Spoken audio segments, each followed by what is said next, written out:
इसी गांव में मोनिका नाम की एक चुड़ैल रहती थी। मोनिका बहुत ही खौफनाक थी। उसकी आंखें बहुत ही लाल थी और मुंह से नुकीले दांत बाहर आ रहे थे। हाथों के नाखून भी बहुत ही पैने थे। उसके शरीर पर कई तरह के बड़े-बड़े घाव थे, जिस वजह से सभी गांव वाले उससे बहुत डरते थे।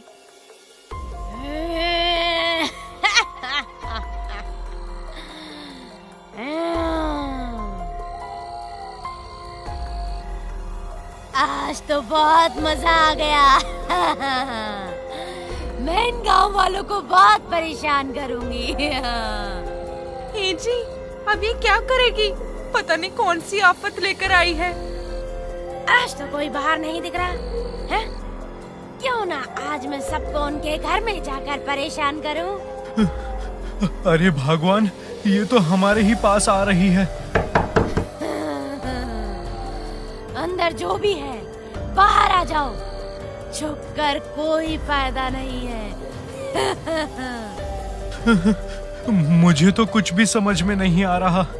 हे भगवान, कुछ तो उपाय बताओ।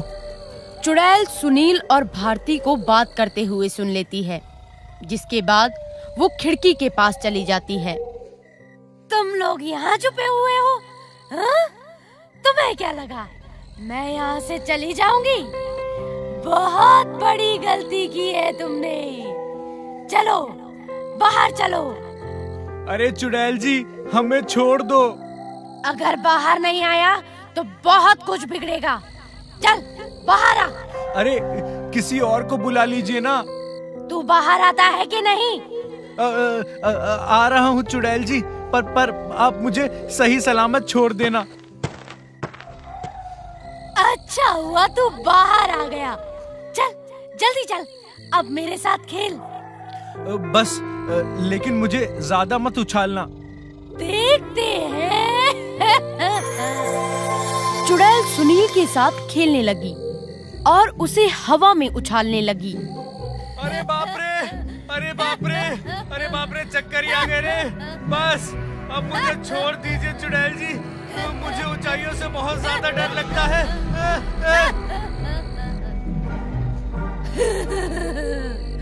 मुझे तो बहुत मजा आ रहा है। तुम लोगों के साथ खेलना मुझे बहुत आनंदित करता है।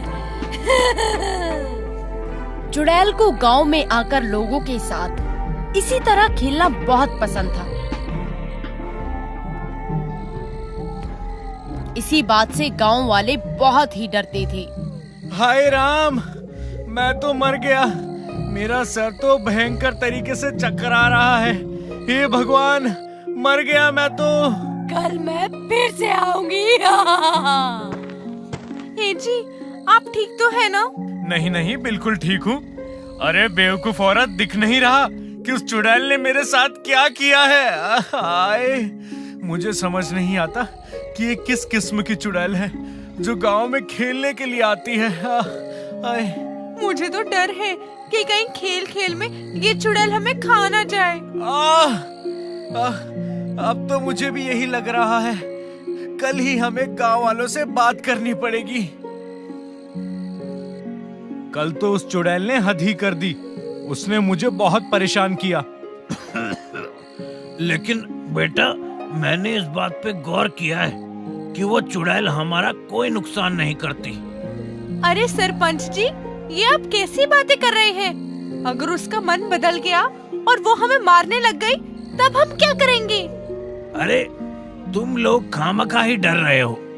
हमें इतना नहीं सोचना चाहिए और अपने अपने काम पे ध्यान देना चाहिए। सभी लोग चुड़ैल से काफी डरे हुए थे, लेकिन सरपंच के कहने के बाद उन सभी ने उनकी बात मानना सही समझा। कई दिनों तक ऐसे ही चलता रहा। चुड़ैल वहां आती और किसी न किसी के साथ खेलकर चली जाती।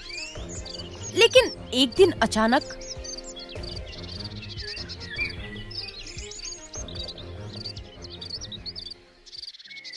जो भी सामान तुम्हारे पास है उसे हमारे हवाले कर दो, वरना तुम सभी को हम बंदूक से उड़ा देंगे। और हम तुम सभी में इतने सुराख करेंगे कि तुम ये भूल जाओगे कि सांस कहाँ से ले। और चलो चलो पैसे और गहने निकालो। अब हम क्या करेंगे? आज तो हम अच्छी तरह लूट जाएंगे। रामा रे रामा। वक्त जाया ना करो और हमें सामान ला कर दो। लाते हैं, लाते हैं।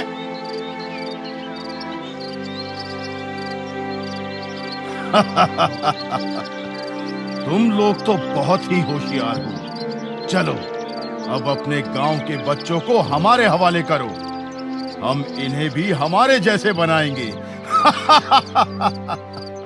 नहीं, हम अपने बच्चे तुम्हें नहीं देंगे।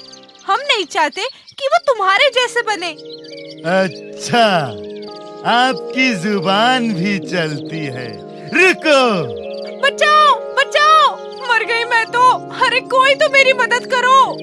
खबरदार, यहाँ कोई आया तो चुपचाप अपने बच्चे हमारे हवाले कर दो, वरना मैं इसे मार दूंगा यहीं पर। नहीं नहीं, ऐसा मत करो।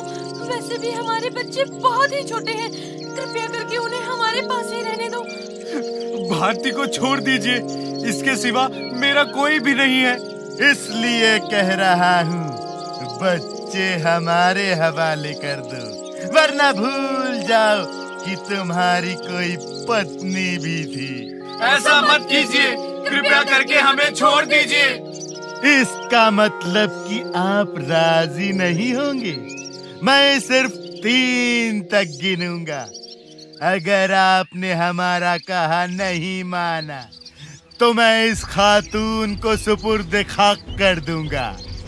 1, 2।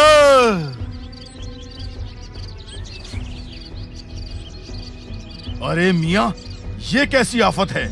भाईजान, मुझे भी इस चीज की इत्तला नहीं थी।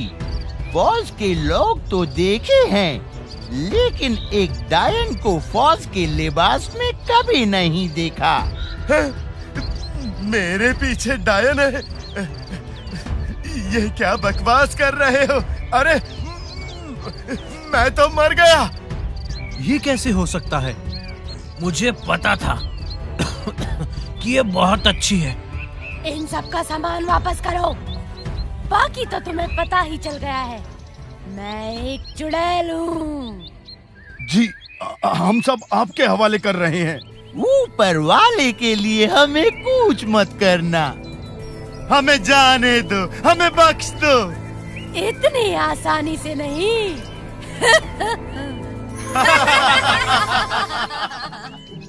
अरे मियाँ, जो था वो भी हमने गवा दिया। अरे भागो यहाँ से। तुम्हें क्या लगा मैं तुम्हें इतनी आसानी से छोड़ दूंगी? अभी इंतजार करो, तुम्हारे ससुराल वाले यहाँ आ ही रहे हैं। अरे शुक्रिया मैडम जी, इस बारे में बताने खातर। बस आप इसी तरह देश की सेवा करते रहो और इस देश का भला करती रहो। आप कौन हैं? देखो, मैं एक चुड़ैल हूँ। नहीं, आप सच में कौन थी? क्योंकि एक चुड़ैल कभी भी किसी का अच्छा नहीं करती। मैं एक आर्मी अफसर थी, लेकिन एक बार सरहद पर लड़ाई की वजह से मेरी मौत हो गई। मेरा शरीर ना मिलने के कारण मुझे तृप्ति नहीं मिली और मैं एक चुड़ैल बन गई। उसके बावजूद मैं देशभक्ति नहीं भुला पाई और तब से इन पुलिस वालों के साथ ऐसे ही उग्रवादियों को पकड़ती हूँ। मतलब ये सभी आपको पहले से ही जानते हैं? हाँ, मैं जब से यहाँ आई हूँ उन्हें मेरे यहाँ होने का पता है और किसी को भी इस बात से कोई ऐतराज नहीं है। हम खामखा ही आपसे डर रहे थे, हमें माफ कर देना। इसमें तुम लोगों की कोई गलती नहीं। मैं बचपन में काफी जिद्दी थी। मुझे जो करना होता था मैं उसे करके ही रहती थी। यही अब भी हो रहा है। मुझे खेलने का बहुत शौक है, इसीलिए मैं गांव में आकर किसी के भी साथ खेल कर चली जाती थी। और अब से मैं ऐसा नहीं करूंगी। तुम्हें करने की जरूरत भी नहीं है, क्योंकि अब तुम हमारे साथ रह सकती हो। तुम्हें जितना मन करे तुम उतना खेल सकती हो। हम तो डर ही गए थे। शुक्रिया सरपंच जी, पर मेरा यहाँ रहना ठीक नहीं है। मैं जंगल में ही रहूंगी, लेकिन मैं एक बात आपसे जरूर कहूंगी कि सरहद पर जो जवान हमारे लिए खड़े हैं, हमें उनके और उनके परिवारों के बारे में प्रेम और सद्भावना रखनी चाहिए। यूं इस तरह देश में हो रहे दंगों का समर्थन ना करें। जो जवान हमारे देश की सरहद पर खड़े हैं, उन्हें ये देखकर बहुत दुख होता है कि देश में शांति बनाए रखने के लिए वो अपने परिवारों से दूर हैं, पर हम खुद ही अपने देश की शांति को भंग कर रहे हैं।